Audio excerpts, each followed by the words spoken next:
अध्यक्ष आलो होतो काय चालू आहे तुमचंच आहे आज महादेवाच्या संदर्भात राज्यातल्या दोन धार्मिक पर्यटनाच्या संदर्भात बैठक झाली. ती बैठक नेमकी काय होती, काय डिसिजन झाला? आज मी सर्वप्रथम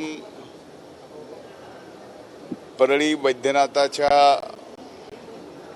पवित्र ठिकाणच्या सर्व नागरिकांच्या वतीनं आणि त्या भागाचा लोकप्रतिनिधी या नात्यानं आणि मंत्रिमंडळातील कृषी मंत्री म्हणून राज्याचे आदरणीय मुख्यमंत्री एकनाथरावजी शिंदे साहेबांचं आणि आदरणीय उपमुख्यमंत्री अजितदादा पवार साहेबांचं आणि आदरणीय उपमुख्यमंत्री देवेंद्र फडणवीस साहेबांचं आणि प्रशासनातल्या सर्व वरिष्ठ अधिकाऱ्यांचं आभार व्यक्त करतो आणि त्यांचे अभिनंदनही करतो की त्यांनी आज तीर्थक्षेत्र प्रभू वैद्यनाथाच्या साठी 286 कोटी रुपयाला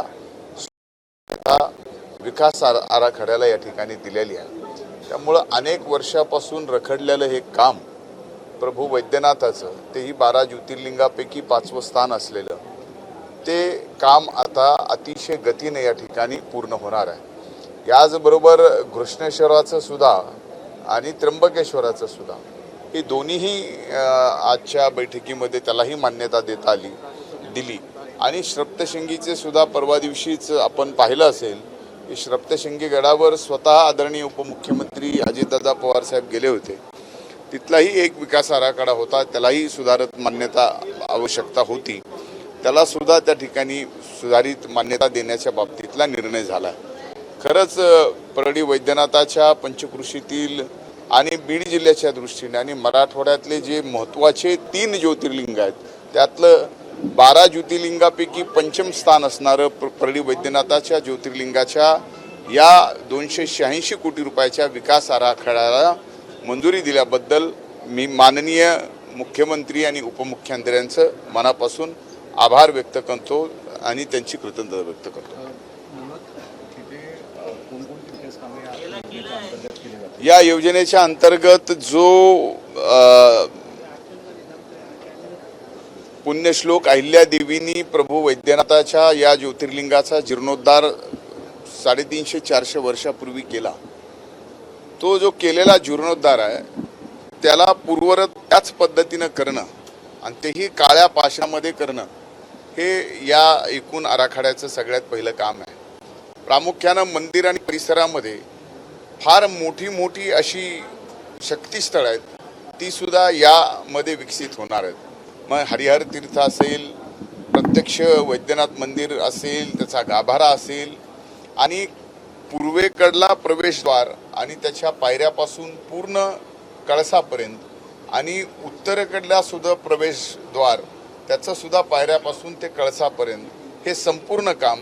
त्याचबरोबरीला या वैद्यनाथ मंदिरामध्ये काही वक्रेश्वर मंदिर आहे, काही वेगवेगळी छोटी ज्या प्रत्येक 12 ज्योतिर्लिंगाला भीमाशंकर आहे, त्र्यंबकेश्वर आहे, घृष्णेश्वर आहे, औंढा नागनाथ आहे, छोटी मंदिरं आहेत. ह्याचं सुद्धा फार मोठं अद्यावत असं त्या ठिकाणी त्याच कालीन आपण या ठिकाणी बनवणार.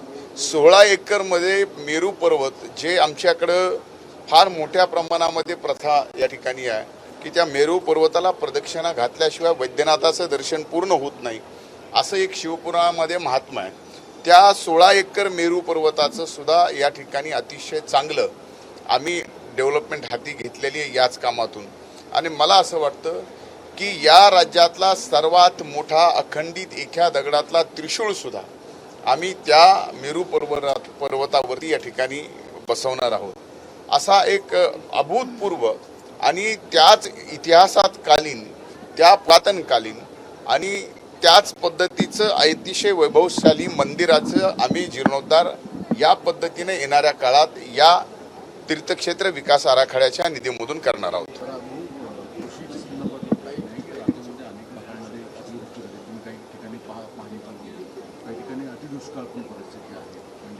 वारंवार विरोधी पक्ष नेत्यांकडे मागणी होती की या संदर्भामध्ये लवकर पंचनामे करणं आणि राज्यामध्ये घोषणा करणं अपेक्षित आहे, कारण की आता परतीचा पाऊस पण सुरू होतो महाराष्ट्रामध्ये.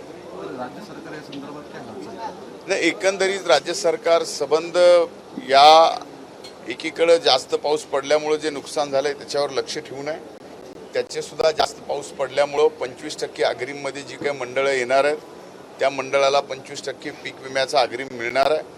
त्याचबरोबर NDRF आणि SDRF मधून जे काही त्या ठिकाणी नियमाने निधी मिळायचा आहे तोही नव्यानं आपण काही नियमात बदल केलेले तेही निधी या ठिकाणी मिळणार आहे. आणि जिथं 21 दिवसाचा सततचा खंड पावसाचा आहे तिथं सुद्धा जी अधिसूचित मंडळ आहेत त्या अधिसूचित मंडळांना सुद्धा पीक विमा या ठिकाणी अग्रिम देण्याच्या संदर्भामध्ये माननीय मुख्यमंत्र्यांनी सुद्धा सर्व पीक विमा कंपन्यांच्या प्रमुखांशी बैठक मागच्या आठवड्यात घेतली आणि मला खात्री आहे की आमच्या या सगळ्या प्रयत्नातून या पीक विम्याच्या आणि इतर अनुदानाच्या रकमा ह्या दिवाळीच्या आत शेतकऱ्याच्या खात्यावर जमा होतील.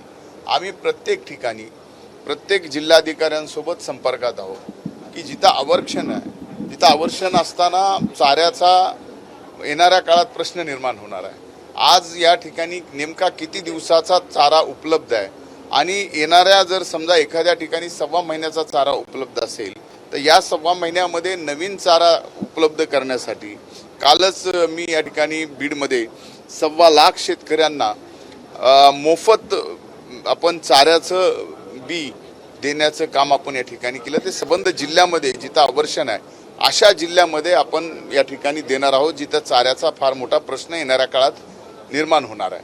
त्याचबरोबर ज्या लघु मध्यम आणि छोटी तलाव आहेत त्या तलावामध्ये पाणी हे पातळीपेक्षा खाली गेलेलं आहे, त्या पातळीत वाढ झालेली नाही, असे सर्व जे तळे आहेत तलाव आहेत ते पिण्याच्या पाण्यासाठी राखीव ठेवलेले आहेत. सर्वच ठिकाणी ज्या ज्या ठिकाणी जशा जशा पद्धतीनं टँकरची बोर अधिग्रहणाची अशी मागणी होईल त्या त्या ठिकाणी तहसीलदारला पूर्णपणानं अधिकार त्यांच्याकडं त्या टँकरला अधिग्रहणाला मंजुरी करण्याचे सुद्धा आदेश सरकारनं दिलेले आहेत.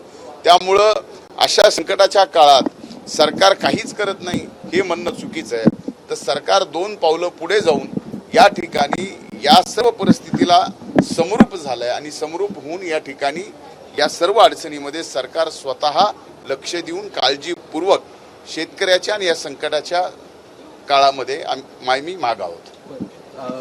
टोल ह्या विषयावरनं राज ठाकरेंनी आज ठिकाणी आज टोलची तोडफोड सुरू केलेली आहे, मनसेने परत कायदे हातात घेतलेले आहे. हा विषय राज्य सरकारचं प्रतिनिधित्व म्हणून तुम्ही काय पाहताय? एक लक्षात घेतलं पाहिजे की शेवटी रस्ते चांगले पाहिजेत आणि टोल लावणं हे संयुक्तिक आहे. पण ज्या ठिकाणी टोल आहेत आणि रस्ते चांगले नाहीत त्या ठिकाणी स्वाभाविकच सामान्य लोकांच्या सुद्धा भावना दुखावल्या जातात. त्यामुळं जिथं रस्ते चांगले आहेत आणि टोल केलेले आहेत आणि रस्ते चांगले करत असताना मधल्या एकूणच काळामध्ये त्या रस्त्याची किंमत जर थोडीशी वाढली असेल तर टोलच्या आकारणीमध्ये सुद्धा या ठिकाणी वाढ होणं स्वाभाविक आहे. त्याचा रोष कायदा हातात घेऊन या ठिकाणी करण्यापेक्षा लोकशाहीमध्ये अनेक मार्ग आहेत, त्या मार्गातून या ठिकाणी सरकारच्या विरोधामध्ये किंवा त्या सरकारच्या निर्णयाच्या विरोधामध्ये आपल्याला आंदोलन करता येतं. पण कायदा हातात घेणं मुळातच कुणीही कायदा हातात घेऊ नये या मताचं हे सरकार आहे. आपण लोकशाही पद्धतीनं आंदोलन केलं तर त्या बाबतीत नक्कीच सरकार सकारात्मक विचार केल्याशिवाय राहणार नाही. एबीपी माझा, उघडा डोळे बघा नीट.